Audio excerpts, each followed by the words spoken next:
प्रभु राम देव भगवान अल्लाह खुदा ईश आदि नाम एक ही शक्ति के हैं। वो कैसा है, कहां है, कैसे मिलता है, किसने देखा है?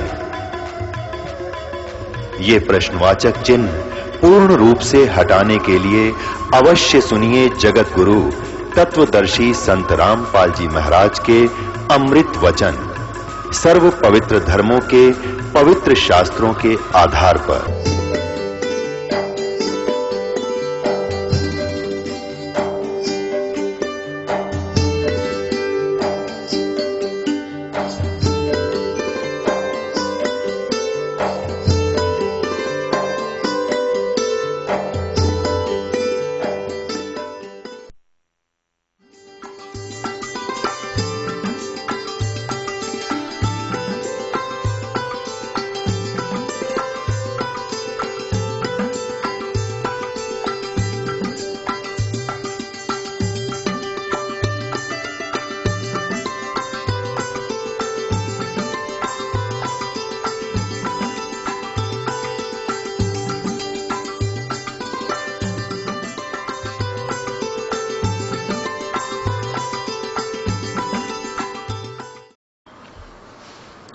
बोलो सतगुरुदेव की जय। बंदी छोड़ कबीर परमेश्वर जी की जय। बंदी छोड़ गरीबदास जी महाराज जी की जय। स्वामी रामदेवानंद जी गुरु महाराज जी की जय।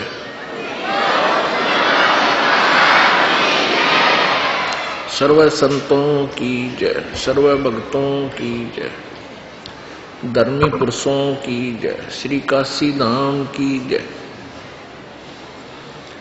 श्री छुडानी धाम की जय, श्री क्रोथा धाम की जय, श्री बरवाला धाम की जय।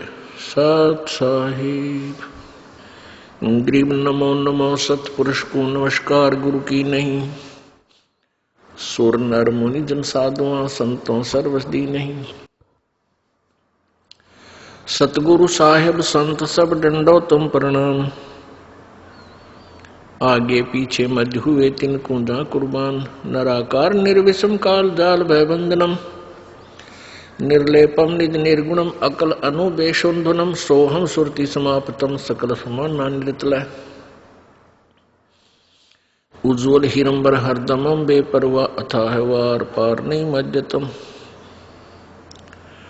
गरीब जो सुमर सिद्ध होई, गणनायक गलता ना करो अनुग्रह सोई। पारस पद परवाना आदि गणेश मनाऊं, गणनायक देवन देवा। चरण कमल लो लाऊं, आजंत करूं सेवा। परम शक्ति संगीतम रिद्धि सिद्धि दाता सोई।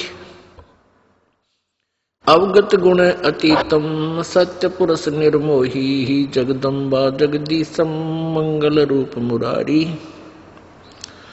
तन मन अर्पों शीशम भक्ति मुक्ति भंडारी। सुर नर मुनि जन ध्यावे, ब्रह्मा विष्णु महेशा।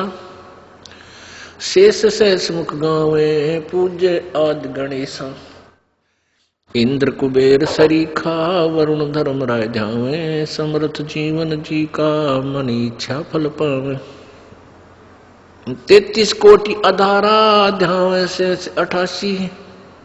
उतरे भव जल पारा, कट है यम की फांसी। 33 कोटि अधारा, ध्यावे से 88। उतरे भव जल पारा, कट है यम की फांसी।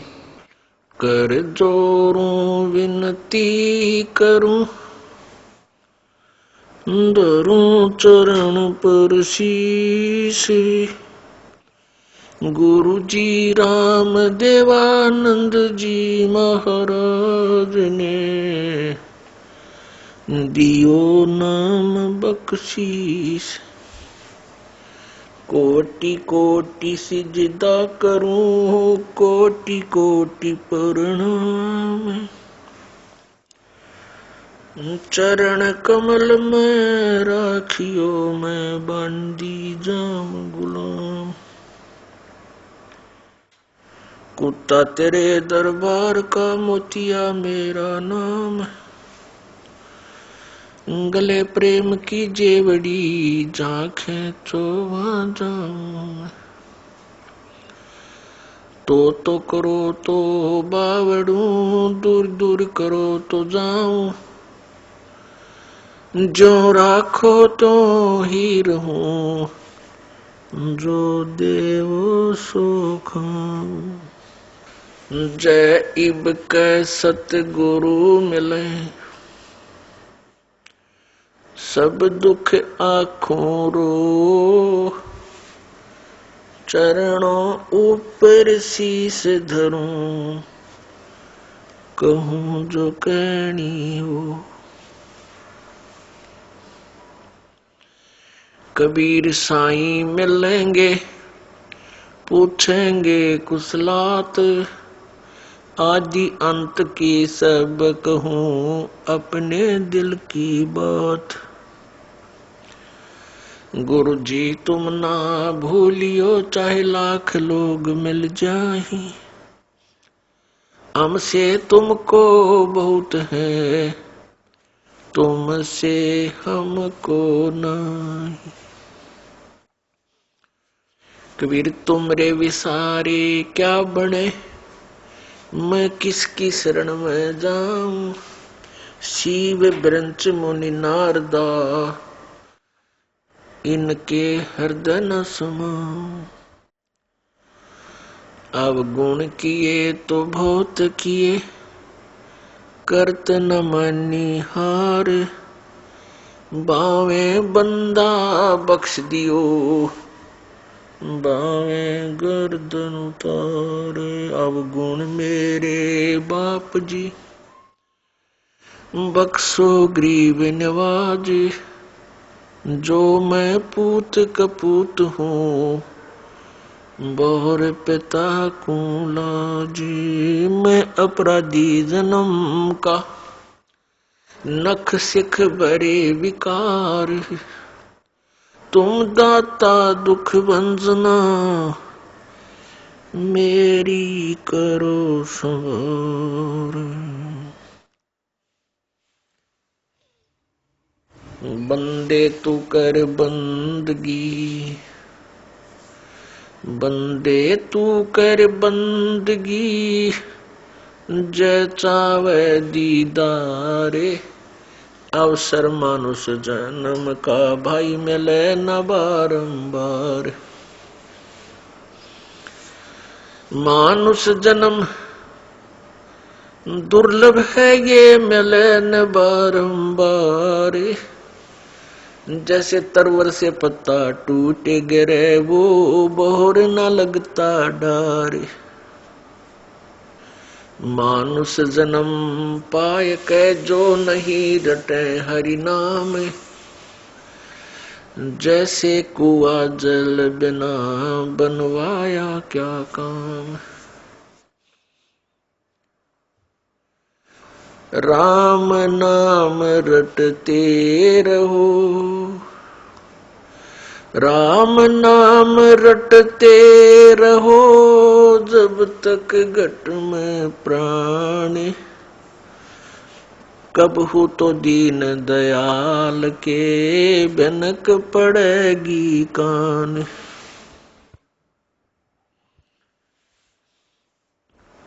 कबीर लूट सको तो लूटियो, राम नाम की लूट। पीछे फिर पछताओगे, प्राण जाएंगे छूट। नहीं भरोसा देह का, ये विनस जावे छन माही। श्वास उश्वास में नाम जपो, और यतन कछु नाही। कबीर श्वास उश्वास में नाम जपो, व्यर्थ श्वास मत खो। न जाने इस श्वास को, आवण हो के न हो। वो पृथ्वीपति चकवे गए, जिनके चकर चलंत। रावण सरीखे कौन गिने, ऐसे गए अनंत। वो मर्द गर्द में मिल गए, रावण से रणधीर। कंस के सी चाणूर से, वो हिरण्यकशिपु बलबीर। तेरी क्या बुनियाद है, तू जीव जन्म धर लेत। गरीबदास हरि नाम बिना, तेरा खाली रह जा खेत। सर्व सोने की लंका होती, रावण से रणधीरम। एक पलक में राज विराजी, वो जम के पड़े जंजीरम। परमपिता परमात्मा सर्व सृष्टि रचनहार कुल मालिक कबीर देव कबीर परमेश्वर अपनी प्यारी आत्माओं को यथार्थ ज्ञान कराने के लिए स्वयं ही सतलोक से चलकर आते हैं। ये वही परमेश्वर हैं जो बनारस में, काशी में, हिंदुस्तान भारतवर्ष की पवित्र भूमि पर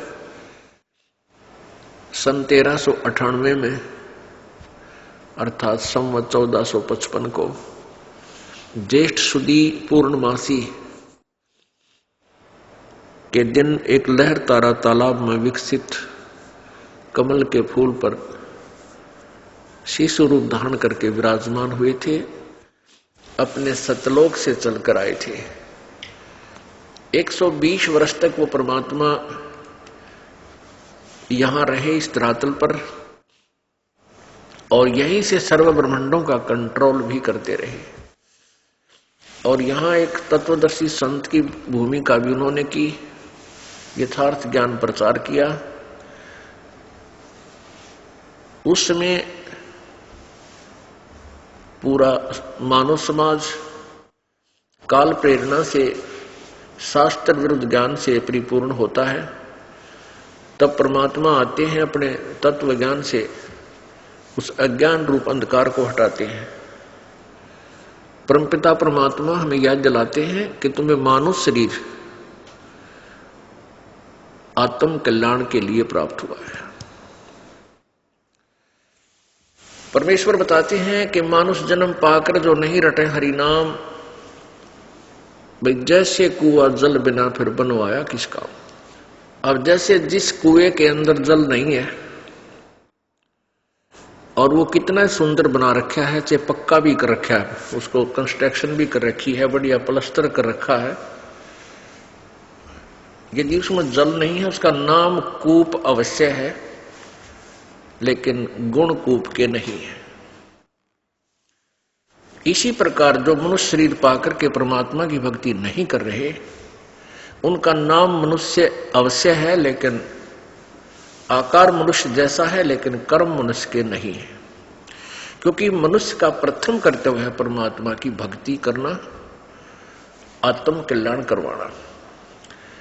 इस परमात्मा की भक्ति पर जब ये इंसान लगता है तो इसके अंदर शिष्टाचार, सदाचार, विनम्रता, विकार रहित ये होना पड़ता है, अन्यथा भक्ति नहीं चलेगी। तो इस भक्ति से, परमात्मा की यथार्थ साधना से ही ये मानव इंसान के गुणों युक्त होता है। अन्यथा जो भी परमात्मा की भक्ति ना कर रहे, बाकी जो कर्म है, शेष कर्म अन्य प्राणियों जैसे ही मनुष्य भी करता है। संतानो उत्पत्ति, उनमें मोह ममता, फिर उनके ही पालन पोषण के चक्कर में सारा जीवन व्यर्थ कर देना। ये तो पशु पक्षी भी करते हैं, प्रत्येक प्राणी कर रहा है। यदि मनुष्य का काम भी इतना ही होता तो मानव शरीर परमात्मा नहीं देता। 84 लाख प्रकार की योनियां प्राणी बना रखे हैं, एक और बना देता और स्वरूप बना देता, उसको क्या देर लगती। मनुष्य शरीर इसलिए दिया है कि इसमें परमात्मा ने हमें बुद्धि दी है कि हम प्राकृतिक आपदाओं से बचने के लिए एक हट बना सकते हैं, झोंपड़ी डाल सकते हैं। उसको चाहे हट को आप पक्की ईंटों से बना लो, चाहे पत्थर से बना लो, और चाहे शेड डाल लो टीन का, या वैसे घास फूस की बना लो। उन सभी का कार्य है प्राकृतिक आपदाओं से बचना। जैसे आंधी आ गई, ओले गिर गए, एकदम वर्षा आ जाती है, धूप अधिक होती है, सर्दी ज्यादा होती है, तो हम इन आपदाओं के कारण व्यवस्थित नहीं रह सकते।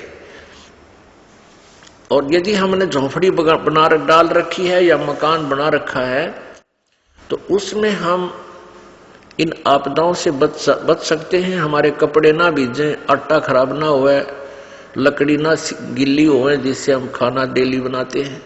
इस उद्देश्य से मनुष्य ने ये मकान बनाने शुरू किए थे, और इतनी ही आवश्यकता है इनकी।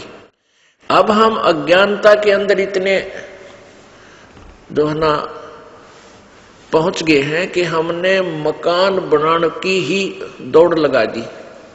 इसी तरफ हमारा पूरा समय डाइवर्ट हो गया।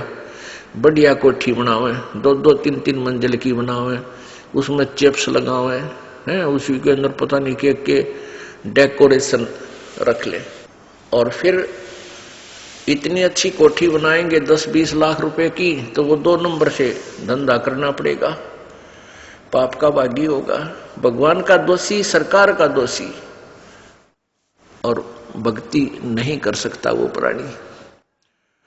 ठीक है, परमात्मा ने आपके भाग्य में आपके पूर्व जन्म का किया हुआ पुण्य दिया हुआ है, उससे आपके पास पैसा भी है, तो मकान बना लीजिए, जैसा भी आपका पॉकेट अलाउ करता है बना लीजिए। लेकिन फिर एक कोठी बन गई, फिर दूसरी बना ले, फिर तीसरी बना ले, कोई बात हो या? और फिर एकदम मृत्यु हो जा, फिर गधा बनकर, कुत्ता बनकर उन कोठियां के गली में भी नहीं बैठ सकता। अंदर तो बात दूर है, बाहर भी नहीं बैठ सकता। मारेंगे लठने का, दूर मारो इनका, कुत्ते से बीमारी ना लग जा। क्यों? खाज लगेगी, टांग टूटेगी, आंख फूटे। अगर इसे निकम्मे आदमी की जो भक्ति नहीं करता, सारा जीवन बर्बाद कर देता है अपने इस माया के जोड़ में। तो पुण्यात्माओं, ये बातें जो परमात्मा हमें याद दिलाते हैं अपने पवित्र वाणी के माध्यम से, परमात्मा कहते हैं कि ये बातें कहने सुनने की नहीं है, ये कर पाड़ने की है। ये हमने सुना दिया, आपने अच्छी लगी तो आप आगे सुनाने लगे।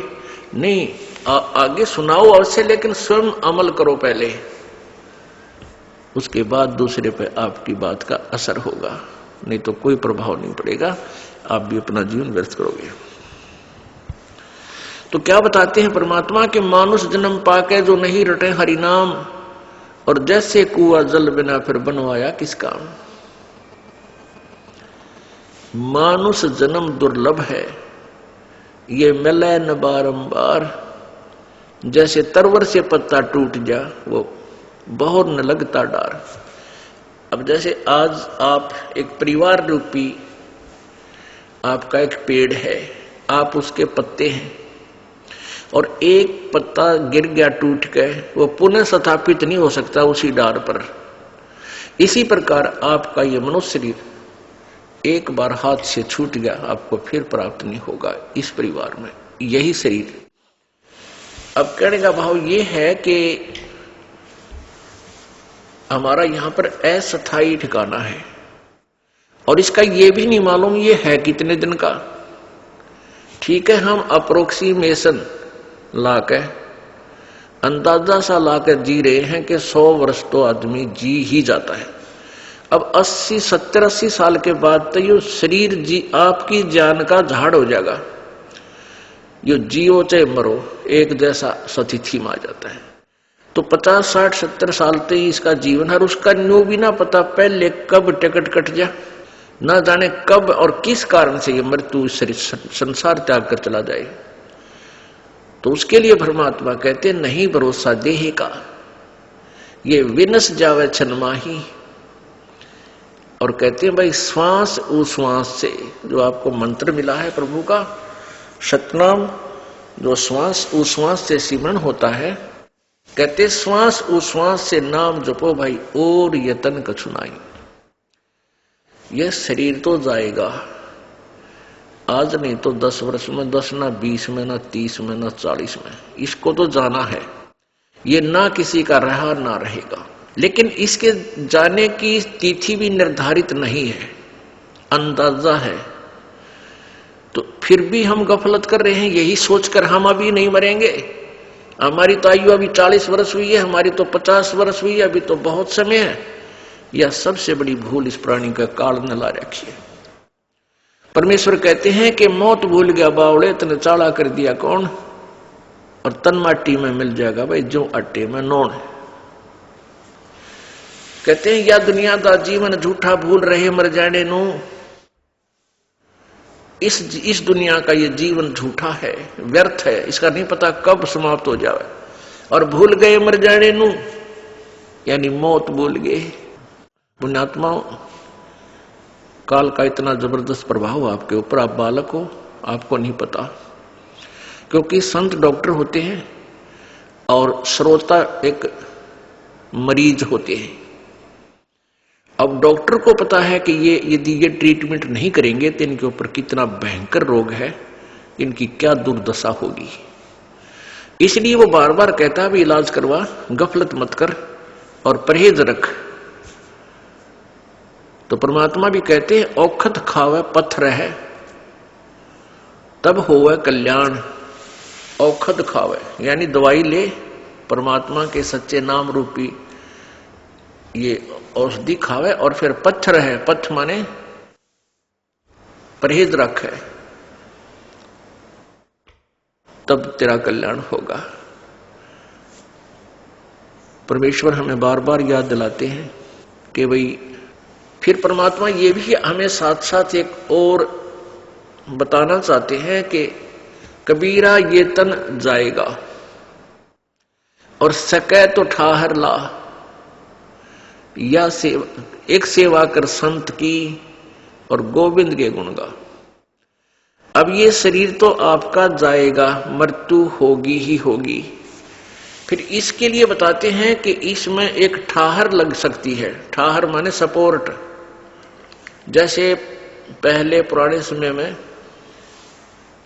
सतीर और कड़ियों की छत देते थे मकान पर, अभी बहुत से गांव में एक सतीर होता था, लंबा सा वुडन बीम जिसको कहते हैं। आजकल तो इसके आरसीसी के बीम हो गए, वो लकड़ी का बीम होता था, उसको सैतीर बोलते हैं। तो वो सैतीर कई बार बीच से क्रैक हो जाता था और टूटने को, गिरने को हो जाता था। अब जैसे वो वुडन बीम होता है सैतीर, वो टूटने को हो जाता, उसमें क्रैक आ जाता बीच में, सेंटर में, और गरीब व्यक्ति रिप्लेसमेंट नहीं कर सकता अपने मकान की छत की। तो क्या करते थे, उसके नीचे एक और सपोर्ट दे देते थे, उसी जहां क्रैक हो रहा था उसके नीचे। उसको थोड़ी भी बोल देते हैं और उसको बड़ी भी बोल देते हैं, बड़ी लगा दी नीचे, यानी और एक पिलर सा लकड़ का एक डंडा, अच्छा मोटा, कड़ी से भी मोटा, वो उसका लगा दिया करते नीचे, उसको सपोर्ट दे करके। तो उसको ठाहर बोलते हैं, ठाहर। वो ठाहर लाने के बाद वही सैतीर मनवाना 20-30 वर्ष और निकाल देता था, वह छत नहीं गिरती थी, डिस्टर्ब नहीं होता था। ऐसे परमात्मा हमें याद दिलाते हैं कि यदि तू इस जीवन को एक्सटेंड भी करवाना चाहता है, वैसे तो तेरा कोई भरोसा नहीं है, ये तो उस वुडन बीम से भी कमजोर शरीर है आपका, और कभी भी किन्हीं कारणों से ये विनाश हो सकता है। और इसमें आप कुछ ठाहर लाना चाहते हो, इसको एक्सटेंशन करवाना चाहते हो, तो क्या बताया है, कबीर ये तन जावेगा, सके तो ठाहर लाए, एक सेवा कर संत की और गोविंद के गुण गाए। संत की सेवा करने का तात्पर्य है कि पूरे संत, पूर्ण संत को ढूंढ कर, खोज कर उनके द्वारा बताए गए भक्ति मार्ग पर आप लग जाइए और जो वो मंत्र जाप आपको दें उस नाम का जाप कीजिए। अब परमात्मा आपको बताते हैं कि राम नाम रटते रहो जब तक घट में प्राण, और कदे तो दीन दयाल के भनक पड़ेगी कान। अंतिम श्वास तक, जब तक तेरे शरीर में श्वास है तब तक तूने इस भक्ति का स्मरण, इस नाम का सिमरण करते रहना होगा। और कहते हैं फिर कदे तो दीन दयाल के भनक पड़ेगी कान। परमात्मा कहते हैं कल्पे कारण कौन है, कर सेवा निकाम, और मन इच्छा फल देऊंगा जो पड़े मेरे ते काम। अब परमात्मा कहते हैं तू कल्पना छोड़ दे और जो हम मार्ग तुझे बता रहे इस अनुसार तू भक्ति करता रहे,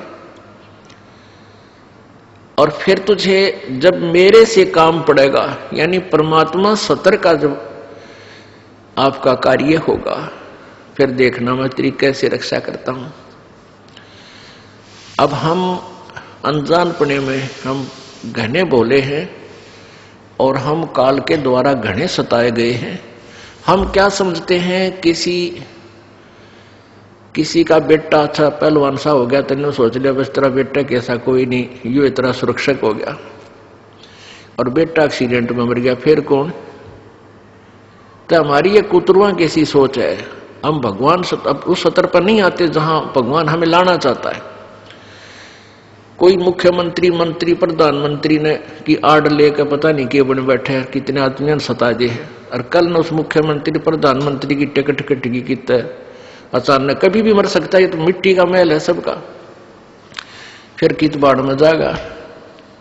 भगत कह रहा था, हमारा रिश्तेदार था, और वो संजय गांधी का घना निकट था, उसकी आड़ में, और उसकी माता जी का राज था, श्रीमती इंदिरा गांधी जी का। उस संजय गांधी की आड़ में उसने ना जाने कितने आदमी सता रखे थे, और फिर वो संजय गांधी अचानक दुर्घटना में मर गया। वो 6 महीने तक घर से बाहर नहीं निकला, तन बाहर जानते मारे, माए टट्टी करे घर में, माए रह सूख का काटा हो गया। तो ये नकली सारे पकड़ के बैठ जाते हम। पीछे एक मुख्यमंत्री जी की, अभी आंध्र प्रदेश के मुख्यमंत्री जी की दुर्घटना में मृत्यु होगी। अब आंध्र प्रदेश के मुख्यमंत्री थे, हेलीकॉप्टर से दुर्घटनाग्रस्त हो मृत्यु को प्राप्त हुए। उसके साथ लगभग 125 आदमी और आत्महत्या कर गए। वो क्यों कर गए? क्या उस तो प्रेम था, घर के ना मरे उसके प्रेम में। वो कोई और न सता रहे थे या उसकी आड़ में घना बिजनेस ठा रहे थे दुनिया ने लूटने के लिए। वो बिजनेस खत्म हो गया, क्यों? उनकी वह आड़ खत्म होगी, आप भी गए। तो उस माया न के सिर पर धर ले गए जिसकी खारत के लिए जीवन बर्बाद कर दिया। तो परमात्मा हमें ये याद दिलाना चाहते हैं कि तुम इन नकली सहारों की आड़ में और अपने आप को सुरक्षित मान बैठते हो। परमात्मा ही की ओट लो। तो भगवान हमें क्या बताते हैं? राम नाम रटते रहो जब तक घट में प्राण, और कदे त दीन दयाल के भनक पड़ेगी कान। अब कौन से राम का नाम जाप करना है? अब हम कहते हैं राम नाम रटते रहो। तो आम व्यक्ति जो अभी तक पवित्र हिंदू समाज का श्री रामचंद्र पुत्र राजा दशरथ जी को अपना इष्ट मानता है और उसी को सुप्रीम पावर मानता है। हिंदू समाज में ये एक विशेष धारणा है कि जो राजा दशरथ के घर जन्मे अयोध्या में श्री रामचंद्र जी, वो सुप्रीम पावर हैं और वही उसी का नाम जपना चाहिए। राम राम राम राम उसी का नाम है। नहीं, ये राम नाम तो सतयुग में महर्षि वाल्मीकि भी जपते थे, जब तक तो रामचंद्र जी का जन्म भी नहीं हुआ था। ये त्रेता में जन्मे हैं। तो पुण्यात्माओं, हम अज्ञानता के कारण इस अध्यात्म ज्ञान से कोसों दूर हो गए और लोक वेद के आधार से हम पता नहीं कहीं की ईंट कहीं का रोड़ा ये ज्ञान सुन और सुना रहे हैं। तो राम का नाम, राम कौन है? राम कहो, देव कहो, अल्लाह कहो, गॉड कहो, ये रब कहो, ये भाषा भिन्न नाम है और एक परम शक्ति का नाम है ये। अब पहले हम राम की परिभाषा बताते हैं। हम परमेश्वर की परिभाषा से, प्रभु की परिभाषा से भी परिचित नहीं है, इसलिए हम ठीक दिशा नहीं प्राप्त कर पा रहे। राम का अर्थ है वो शक्ति जो सबका कंट्रोल करती है, वो पावर जो सबका कंट्रोलर है, सबका उत्पत्ति करता है। जैसे पवित्र श्रीमद् भगवत गीता जी अध्याय नंबर 15 के श्लोक नंबर 16-17 में तीन पुरुष बताए हैं। एक सरपुरुष, एक अक्षर पुरुष और एक परम अक्षर पुरुष यानी उत्तम पुरुष। एक तो सरपुरुष, सरपुरुष का अर्थ होता है नासवान प्रभु, पुरुष माने प्रभु।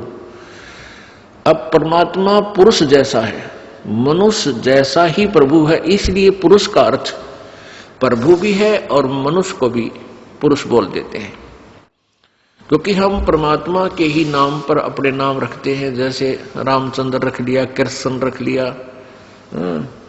तो इस तरह वो राम अलग हैं जिनके आधार से हम प्रभावित होकर अपने नाम रखते हैं। तो पुरुष माने, पुरुष मीन प्रभु। तो एक उत्तम पुरुष तो अन्य है, अर्थात सरपुरुष और अक्षर पुरुष से जो श्रेष्ठ परमात्मा है वो तो कोई और है। वही परमात्मा कहलाता है, वही तीनों लोकों में प्रवेश करके सबका धारण पोषण करता है। वो अव्यय ईश्वर अविनाशी परमात्मा है। अब इसको समझने के लिए छोटा सा उदाहरण आपको बताएंगे। जैसे आप किसी एक स्टेट से शुरू कीजिए या किसी विभाग से शुरू कीजिए। जैसे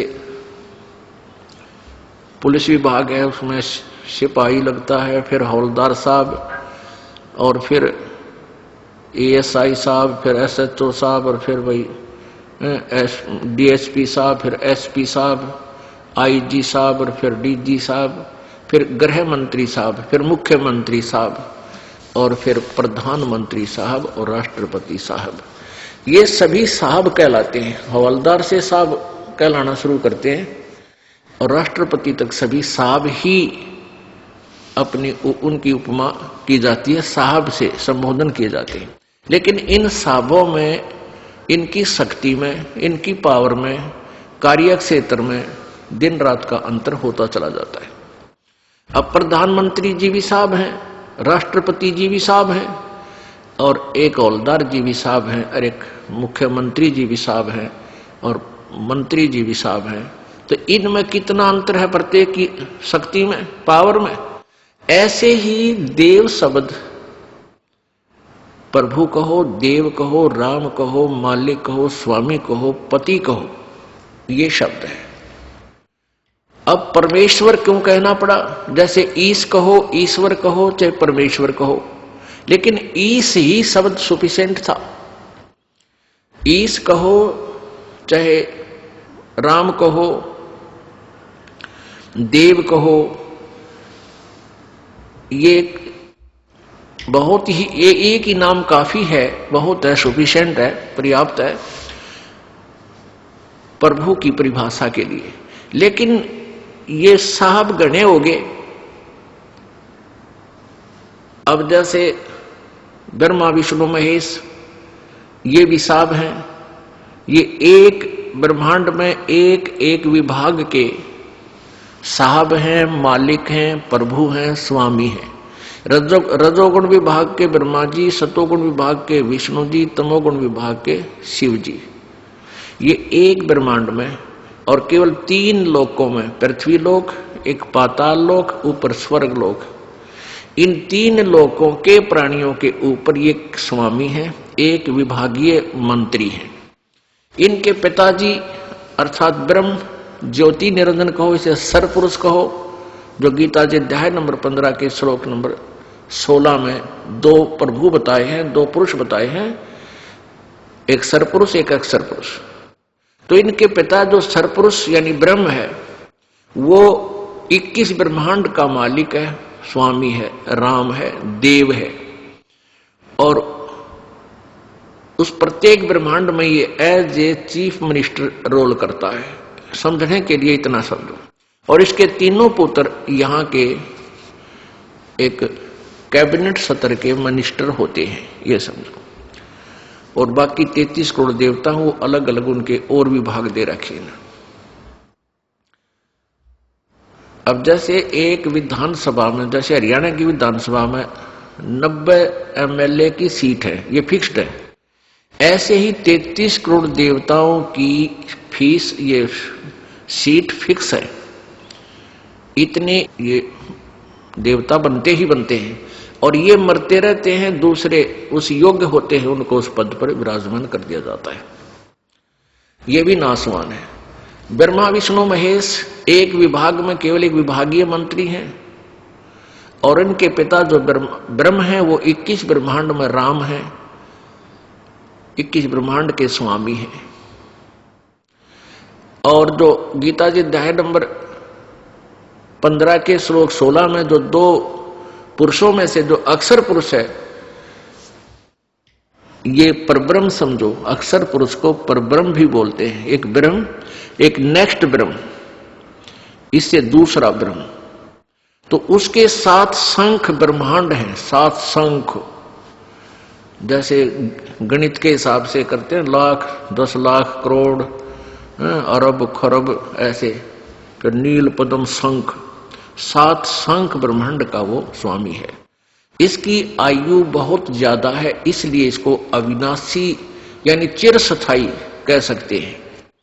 अक्षर पुरुष यहां पर जो शब्द है गीता जी अध्याय नंबर 15 के श्लोक नंबर 16 में 2 पुरुष जो बताए, अक्षर पुरुष यानी नासवान प्रभु और अक्षर पुरुष अविनाशी प्रभु। अक्षर का अर्थ होता है जिसका नाश ना हो, जो क्षर ना हो। लेकिन यहां इसमें इसको चिरस्थायी कह सकते हैं, वास्तव में अविनाशी नहीं। अक्षर पुरुष अवश्य इसके संज्ञा लगाई है, उपमा लगाई है, लेकिन ये अविनाशी नहीं है। क्योंकि 15वें अध्याय के 17वें श्लोक में तुरंत इसको स्पष्ट किया है कि उत्तम पुरुष है तो अन्य और परमात्मा इति उदारते। उत्तम पुरुष यानी श्रेष्ठ परमात्मा, वो परम ब्रह्म होता है। जो एक तो होता ब्रह्म, एक परब्रह्म, एक परम ब्रह्म। परम माने श्रेष्ठ, उत्तम, ब्रह्म माने परमात्मा। वो तो कोई और है और वही परमात्मा, यानी परमात्मा का अर्थ होता है उत्तिष्ठ आत्मा, श्रेष्ठ आत्मा, परम श्रेष्ठ। वही श्रेष्ठ आत्मा यानी वही परमात्मा कहलाता है। परमात्मा का सीधा सा विधान है।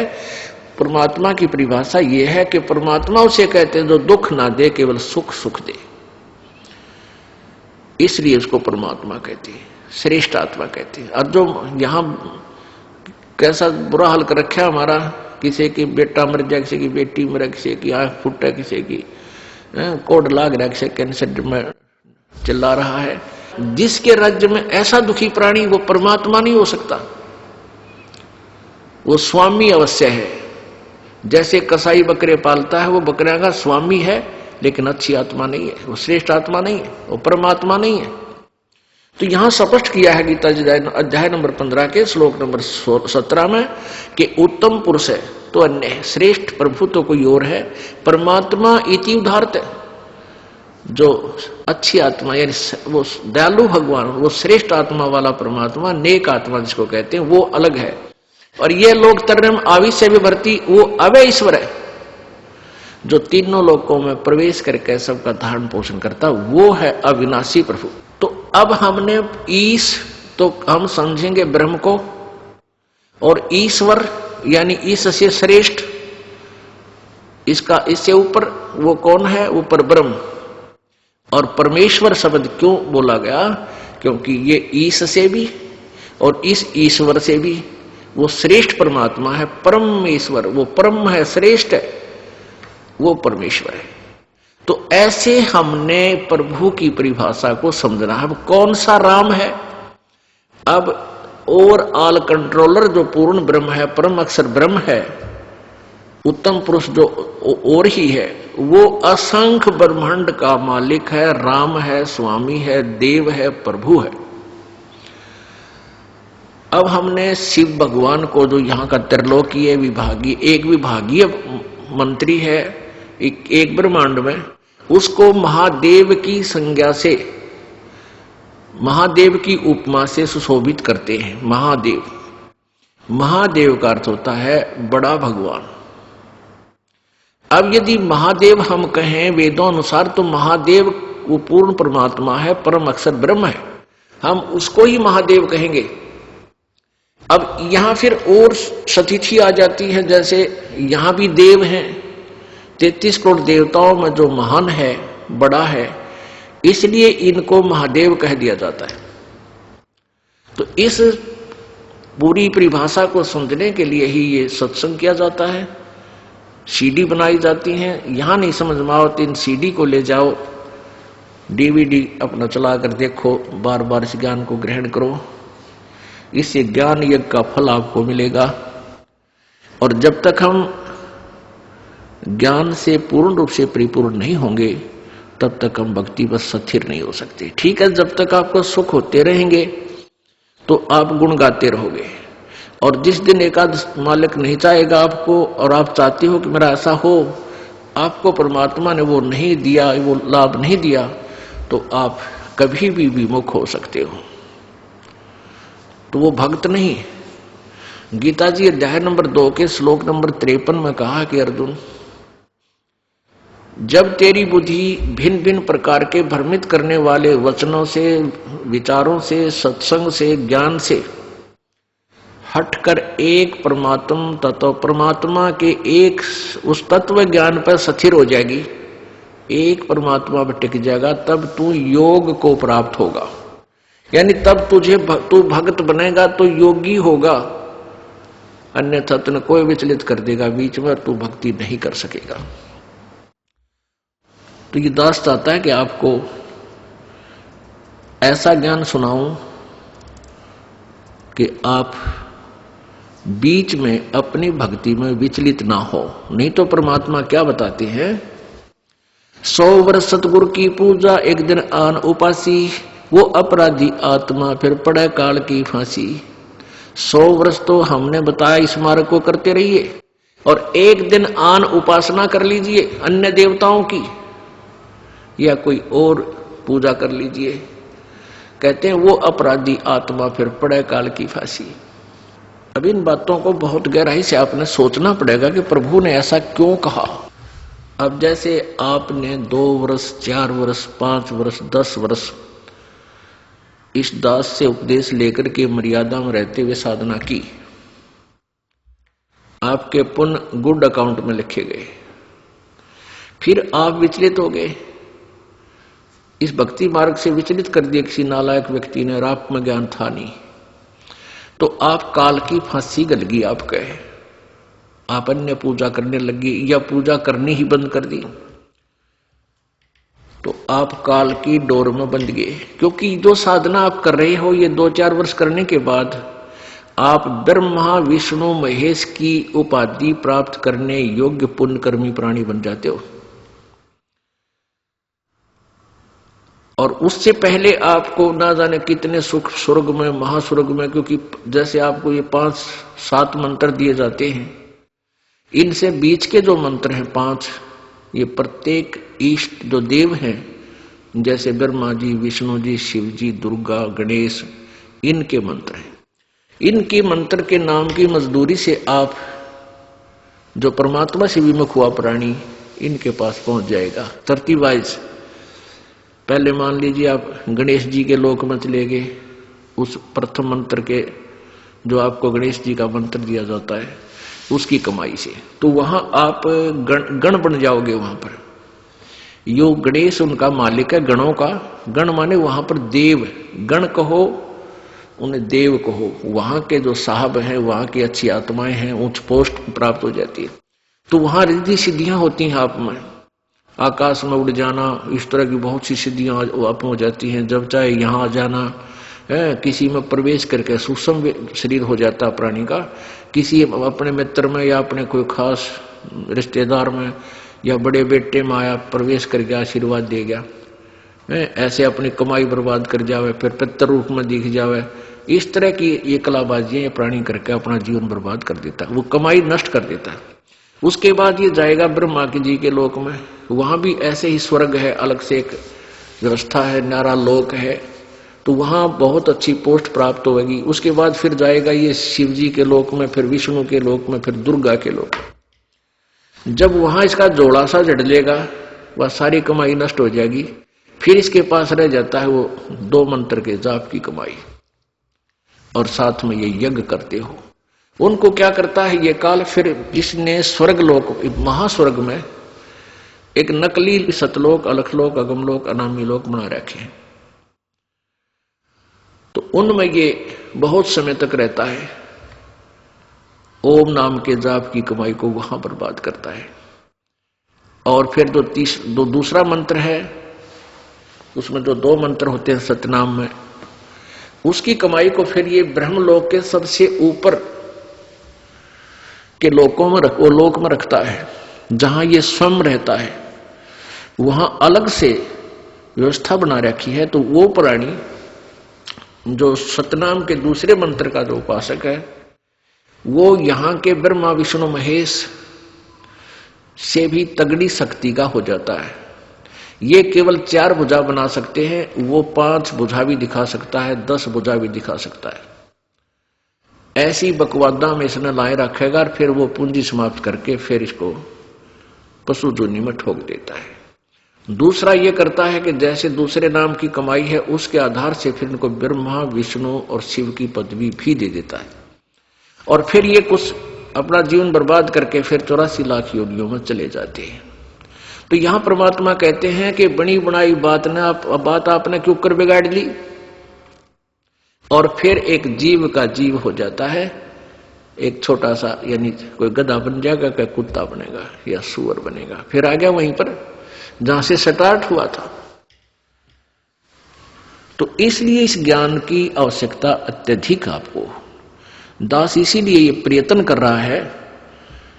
पहले तो जो प्रारंभ किया, संगत थोड़ी होती थी, और हम दिन में 3-3 बार सत्संग करता था यह दास। शुरुआत की जब क्रोंथ आश्रम में, सुबह 8 से 10, फिर 2 से 4, शाम में 8 से 10, ताकि इनको रंगों रंग में। तो उसका परिणाम ये मिला है कि जड़ हमारी मजबूत हुई, और ये क्रोधाकांड रूपी भयंकर तूफान में भी हमारा कोई पौधा डगमग नहीं हुआ। तो इससे हमें भी परीक्षा हुई कि हमारा दिया हुआ, इस दास का दिया हुआ ज्ञान कितना कारगर रहा हमारे बच्चों पर। 100%। तो इसलिए दास ये चाहता है कि रह रहकर आपको इस रंग में रंग दूं जो आपको बहुत आवश्यक है, अति आवश्यक है, इस मनुष्य जीवन का मूल काम है। बाकी चाहे यहाँ कितना पूंजीपति बन जाओ, चाहे पृथ्वीपति बन जाओ, वो आपका पूर्व जन्म का संस्कार है। भविष्य आपका 0 होता है जो सत भक्ति नहीं करता। अब आपको परमात्मा की परिभाषा बताएगी, तो इसलिए परमात्मा कहते हैं स्वयं आकर के, प्रभु अपनी महिमा आप ही करते हैं, आप ही बताते हैं। आप पे आरती, आप पे साजे, आप पे किंगर, आप पे बाजे, आप पे ताल झां जनकारा, आप नचे अब देखण हारा। कहे कबीर ऐसी आरती गाऊं, आप पा मध्य आप समाओ। आप पे भगवान बने, आप पे भगवान हैं, आप ही दास बने, आप ही तत्वदर्शी संत बने, और आप ही अपने ही ऊपर उदाहरण दे करके आपको समझावें। हमारे को समझाते हैं, कहते हैं पीछे लग गया जाऊं था मैं लोक वेद के साथ, और रस्ते में सतगुरु मिल गए, भाई दीपक दे दिया हाथ। लोक वेद होता है सुना सुनाया ज्ञान, दंत कथा जिसका कोई आधार ना हो। जैसे हम ब्रह्मा विष्णु महेश जी को सुप्रीम पावर सर्वेश्वर महेश्वर के कोई माता पिता नहीं है, ये सारी ब्रह्मांडों के मालिक हैं, कुल के मालिक हैं, ऐसा सुना करते थे, ऐसा हम जानते थे। ये था लोकवेद। अब इनकी कहानी हमने इन्हीं की जीवनी में पढ़ी, इनकी कथा सुनी, ये स्वयं स्वीकार करते हैं कि हमारा तो जन्म और मृत्यु होता है, हम अविनाशी नहीं है। ये परमेश्वर कबीर जी द्वारा दिए गए उस दीपक की रोशनी में हमें दिखाई दिया। पहले हम अंधेरे में डले ढोरे थे। अब देखिएगा, क्योंकि यहां ये कंसेप्ट क्लियर करना अति आवश्यक हो गया। अब आपको दिखाते हैं ब्रह्मा विष्णु महेश की सती थी, और हम क्या मानते थे? लोक वेद था वो। तो परमात्मा क्या बताना चाहते हैं कि हम ऐसे लोक वेद के साथ अपना जीवन बर्बाद कर रहे थे, पीछे लागे जावा थे। रास्ते में सतगुरु मिले, यानी सच्चे ज्ञान देने वाले सतगुरु तत्वदर्शी संत मिले। फिर ये तत्व ज्ञान रूपी दीपक हमारे सामने, हमारे हाथ में थमा दिया, तो अब हम अंधेरे में भटकेंगे नहीं, सीधा रास्ता ग्रहण करेंगे। अब देखिएगा श्रीमद् देवी भागवत,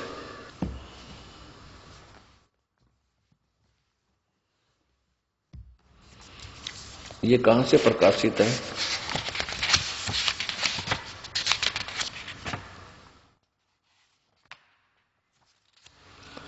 ये कहां? ये है भक्तों की आराध्या भगवती दुर्गा।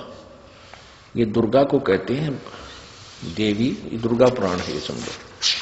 क्योंकि हम इतने अनजान हैं, हमें ये नहीं पता देवी क्या न कहें, दुर्गा किसने कहते हैं। यहाँ तक भी हम तो जय गणेश देवा तक पहुंच गए थे। अब संपादक हैं हनुमान प्रसाद पोदार, चिमनलाल गोस्वामी। और ये कहां से प्रकाशित है? गीता प्रेस गोरखपुर से। प्रकाशक में मुद्रक हैं गीता प्रेस गोरखपुर, गोविंद भवन कार्यालय कोलकाता का संस्थान। ये इनके फोन नंबर, फैक्स नंबर है। इस पुस्तक के 123 पृष्ठ पे और तीसरा स्कंद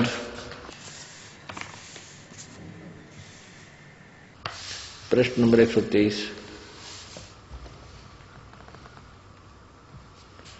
ये 123 पृष्ठ पे ये क्या बता रहे हैं? स्वयं स्वीकार कर रहे हैं, भगवान विष्णु जी दुर्गा की महिमा करते हैं, स्तुति कर रहे हैं। तुम शुद्ध स्वरूपा हो, यह सारा संसार तुम ही से उद्भासित हो रहा है। हम यानी मैं, ब्रह्मा और शंकर, विष्णु जी कह रहे मैं, ब्रह्मा और शंकर, हम सभी तुम्हारी कृपा से विद्यमान हैं। हमारा आविर्भाव यानी जन्म और तिरोभाव में मृत्यु हुआ करता है। केवल तुम ही नित्य हो, जगत जननी हो, प्रकृति और सनातनी देवी हो गया स्पष्ट। आगे क्या कहते भगवान शंकर जी? बोले कि देवी यदि महाभाग विष्णु तुम्ही से प्रकट हुए हैं, तो उनके बाद उत्पन्न होने वाले ब्रह्मा भी तुम्हारे बच्चे यानी बालक हुए। फिर मैं तमोगुण लीला करने वाला शंकर क्या तुम्हारी संतान नहीं हुआ? अर्थात क्या मैं तेरा पुत्र नहीं हुआ? अर्थात मुझे भी उत्पन्न करने वाली तुम ही हो शिवे। संपूर्ण संसार की सृष्टि करने में तुम बड़ी चतुर हो। इस संसार की सृष्टि, सतिथि और संहार में तुम्हारे गुण सदा समर्थ हैं। उन्हीं तीनों गुणों से उत्पन्न हम यानी ब्रह्मा विष्णु एवं शंकर नियम अनुसार कार्य में तत्पर रहते हैं। अब इस एक ही विवरण से कितनी बातें सिद्ध होगी? एक तो ये होगी कि ब्रह्मा विष्णु महेश अविनाशी नहीं है, ये नाशवान है। ये सर्वेश्वर महेश्वर कहां से हो गए जब ये अपजन्म मृत्यु में है? इनकी भक्ति से जीव स्थिर कैसे हो सकता है?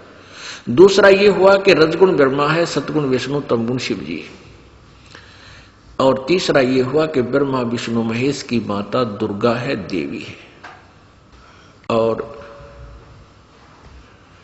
अभी तक हम इनके विषय में क्या सुना करते थे? वो लोक वेद था। तो परमात्मा कहते हैं पीछे लग गया जाऊं था मैं लोक वेद के साथ, और रास्ते में सतगुरु मिल गए, ये दीपक दे दिया हाथ। अब ये तत्व ज्ञान रूपी टॉर्च आपके हाथ में है। अब इसकी रोशनी में हम भटक नहीं सकते। अंधेरे में वस्तु के को नहीं पहचाना जा सकता। दीपक यानी टॉर्च प्रकाश में हम आसानी से उसका परीक्षण कर सकते हैं। तो अभी तक जो लोकवेद परमात्मा इसलिए आप पे आरती, आप पे साजे, आप पे किंगर, आप पे बाजे, आप पे ताल झां झनकारा, आप नचे आप देखना रहा। अब अपने ऊपर कह रहा है कि पीछे लग गया जाऊं था मैं लोकवेद के साथ, स्वयं नहीं हमारे को संकेत करें कि तुम ऐसा जा रहे थे।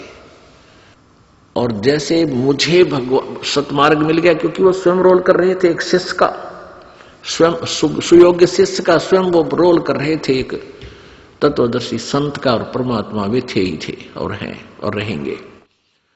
तो उन्होंने हमें ये संकेत किया है कि तुम ऐसे ही भटक रहे हो, उस लोकवेद के आधार से तुम गलत साधना करके अपना जीवन व्यर्थ कर रहे हो। तो अब क्या इस सारी थ्योरी से सारा सिद्धांत इतना प्रकरण आपको दिया, इसका उद्देश्य क्या था समझाने का? कि परमात्मा कहते राम नाम रटते रहो, राम नाम रटते रहो, जब तक घट में प्राणी, भाई कदे तो दीन दयाल के बनक पड़ेगी कान। अब कौन से राम का जाप जपे, कौन से राम का नाम जपे? अब हम राम नाम सुनते ही श्री रामचंद्र जी अयोध्या के राजा दशरथ के पुत्र के ऊपर हमारी सुई चली जाती थी माइंड की, हमारी बुद्धि वही पहुंच जाती थी कि वो राम है, उन्हीं का नाम जाप करना चाहिए।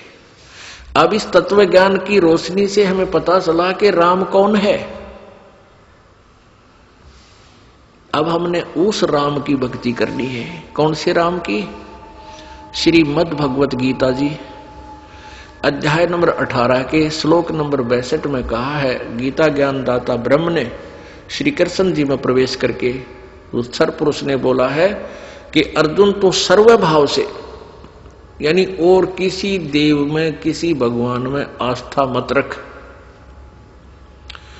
तू सर्वभाव से उस परमेश्वर की यानी तत् ब्रह्म की शरण में जा।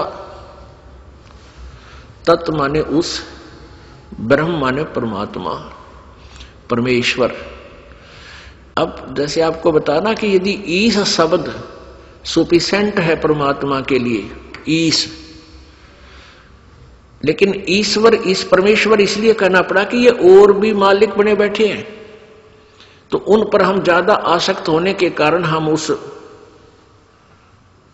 इसलिए वो परमेश्वर कहना पड़ा, तत्ब्रह्म कहना पड़ा। तत्ब्रह्म कौन है? वो परम अक्षर ब्रह्म है। गीता जी अध्याय नंबर 8 के श्लोक नंबर 1 में अर्जुन ने पूछा कि हे भगवान, जिस तत्ब्रह्म के विषय में आपने 7वें अध्याय के 29वें श्लोक में कहा है कि उसके जानने के बाद फिर ये प्राणी केवल जन्म मृत्यु से ही छूटने का प्रयत्न करता है, या जरा मरण से छूटने का प्रयत्न करता है, इस संसार की किसी वस्तु की इच्छा नहीं रखता। तो वो किम तत्ब्रह्म, वो कौन है? वो तत्ब्रह्म, वो परमात्मा कौन है? उसका उत्तर 8वें अध्याय के 3 श्लोक में गीता ज्ञानदाता ने दिया है कि वो परम अक्षर ब्रह्म है।